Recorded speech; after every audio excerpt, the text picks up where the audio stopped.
এবং প্রিয় দর্শক, আমি সশরীরে এখানে উপস্থিত হওয়ার পরে সবথেকে আশ্চর্যময় যে বিষয়টি লক্ষ্য করলাম, তা হচ্ছে এখানে কাফেরদের একপাশে গণকবর দেয়া হয়েছে এবং অন্য পাশে রাসূলের চাচা হামজা রাদিয়াল্লাহু তাআলা আনহুকেও যেখানে দাফন করা হয়েছে। এখানে বিভিন্ন কবুতর বা পায়রা যেটা আমরা বুঝি, সে অনেক কবুতর এবং পায়রা এখানে রয়েছে।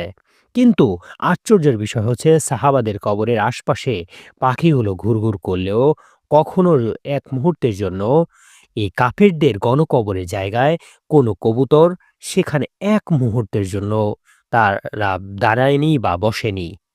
দেখে খুবই আশ্চর্যময় হলাম এবং আমাদের সাথে যিনি আমাদের মোয়াল্লিম সাহেব ছিলেন তিনিও বললেন তার এই ২০-২২ বছরের জীবনে তিনি কখনো এরকম বিরল ঘটনা কখনো দেখেনি যে এই কাফেরদের গণকবরের জায়গায় সেখানে কোনো একটি কবুতর সেখানে গিয়েছে বা দাঁড়িয়েছে, নেমেছে বা কবর উপর দাঁড়িয়ে কোনো কিছু খেয়েছে।